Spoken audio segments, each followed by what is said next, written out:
Hello there! Here's another little video on adverbs and the adverb group that I would like you to watch before you read the assigned pages as specified in the study plan. First to the learning objectives. Firstly, you should gain an overall and initial understanding of what constitutes the adverb group. Then you should gain an overview of why, how and when we use adverbs. And finally, you should learn new linguistic terms connected to adverbs and the adverb group. First, I'm going to show you an analysis of a simple adverb group, only consisting of one word. Susan drove fast. Drove is the verbal, Susan is the subject, and fast is a circumstantial.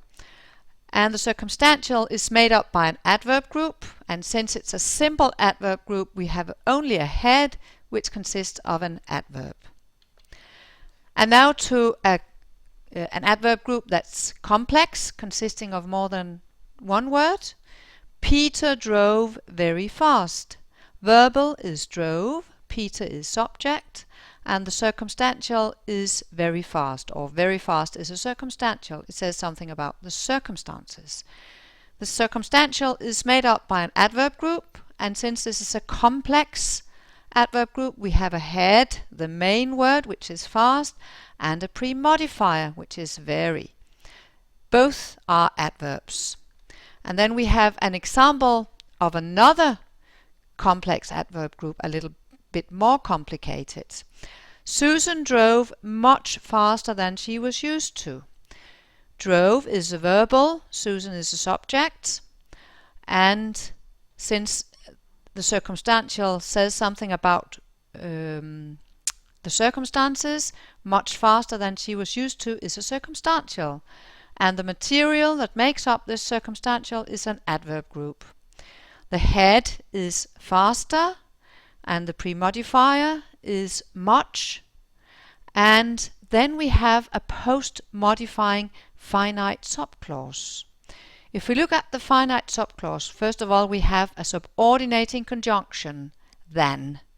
Then we have a verbal, was, used to, and we have a subject, she. The subject is made up by a noun group, a simple one with a head consisting of a pronoun, and the verbal is made up by a verb group, a complex one with a head, used to, which is a phrasal verb, and a pre-modifier, which is was, an auxiliary verb. And now to the adverb group and what it contains. The head in an adverb group is always an adverb.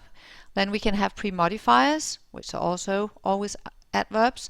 And then we can have a variety of post-modifiers. It could be adverbs. He drove very fast. Indeed. Indeed post-modifies very fast. We can also have a finite subclause, as we saw before. Susan drove much faster than she was used to. And we can have a non-finite subclause. She drove faster than allowed. Note that very always pre-modifies the base form of the adverb, and much pre-modifies a comparative. Very fast, but much faster. And when do we use the adverb group? Well, there are two main functions. Firstly, we use adverb groups as circumstantials or adverbials, as they're called with David Crystal. Circumstantials or adverbials typically answer questions such as, how did he speak? He spoke softly. When do they come?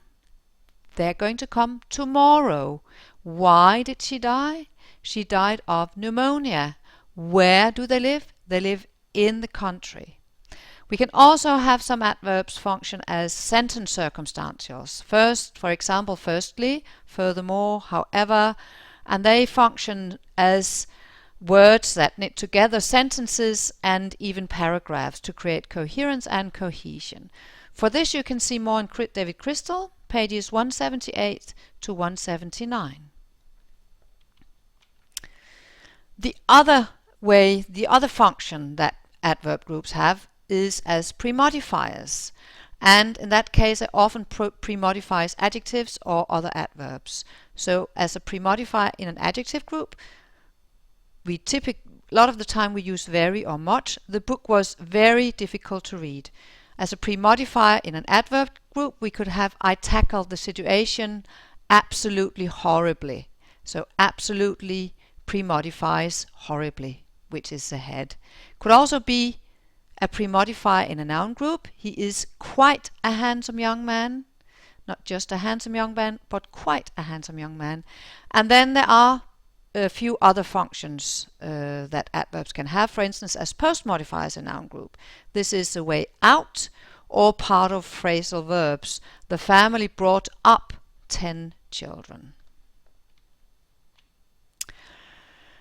And now to the meaning and use of intensifying degree adverbs.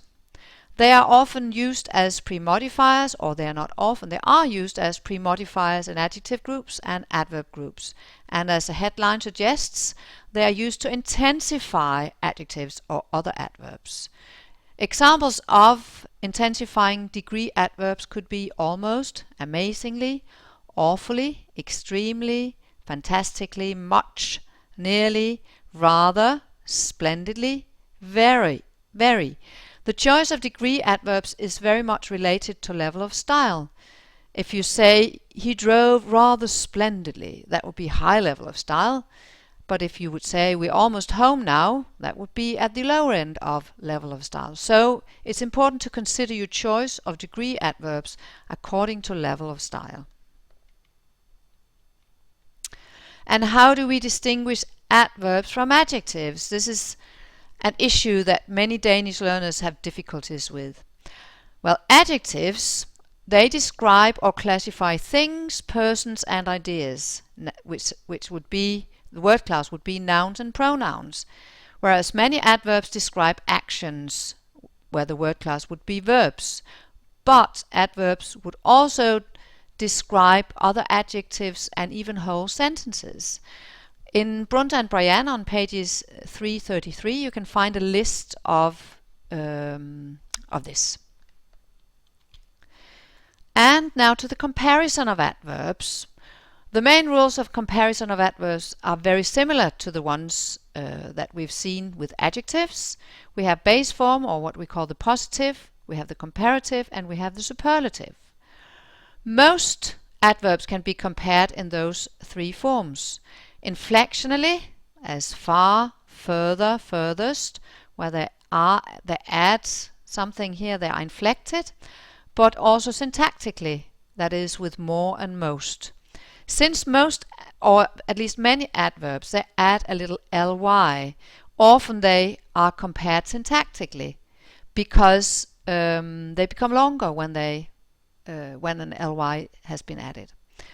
Some adverbs cannot be compared because of their absolute meaning. You can't say yesterday, more yesterday, most yesterday. It's either yesterday or not yesterday. And never is another example. There are several more examples of that.